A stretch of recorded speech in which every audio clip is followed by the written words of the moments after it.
पड़ोसी देशों के साथ रिश्तों को और अधिक बेहतर बनाने की दिशा में लगातार बढ़ रही मोदी सरकार ने एक और अहम फैसला लिया है जो भारत और बांग्लादेश के बीच रिश्तों को एक नई पहचान देगा। जी हां, खबर है कि भारत और बांग्लादेश के बीच 55 साल बाद फिर से रेल मार्ग खोला जाएगा। 17 दिसंबर को पश्चिम बंगाल के हल्दीबाड़ी और पड़ोसी बांग्लादेश के चिल्हाटी के बीच का रेल मार्ग का उद्घाटन प्रधानमंत्री नरेंद्र मोदी और बांग्लादेश के प्रधानमंत्री शेख हसीना करेंगी। इसकी पुष्टि नॉर्थ ईस्ट फ्रंटियर रेलवे के अधिकारियों ने की है। कूच बिहार की हल्दीबाड़ी से उत्तरी बांग्लादेश के चिल्हाटी तक की रेल लाइन भारत और फिर पूर्वी पाकिस्तान के बीच 1965 में रेल संपर्क टूटने के बाद खराब हो गई थी।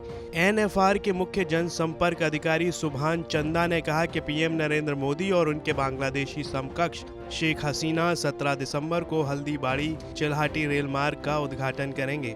सुभान चंदा ने कहा कि चिल्हाटी से हल्दीबाड़ी तक एक रेलगाड़ी चलेगी जो कि एनआरएफ के कटिहार डिवीजन के अधीन है। कटिहार के मंडल रेल प्रबंधक रविंद्र कुमार वर्मा ने कहा कि रेल मंत्रालय ने रेल मार्ग को फिर से खोलने के निर्णय की सूचना अधिकारियों को दी।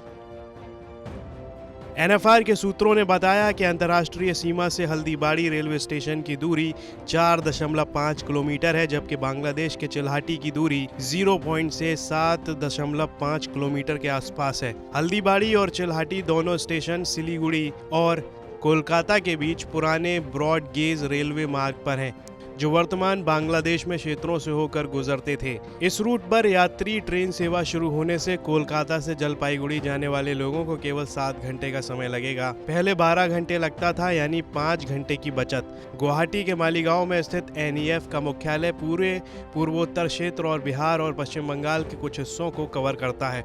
फिलहाल भारत और बांग्लादेश के बीच लगातार जारी रिश्तों में सुधार के प्रयास अब अपना बेहतर रंग दिखा रहे हैं।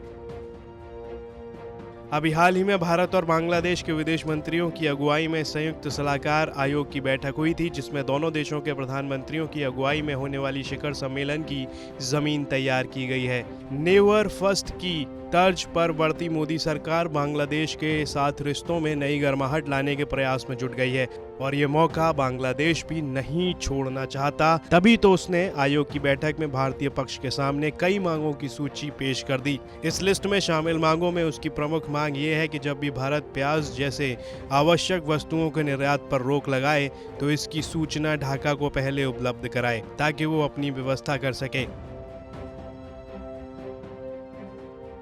ब्यूरो रिपोर्ट, भारत तक।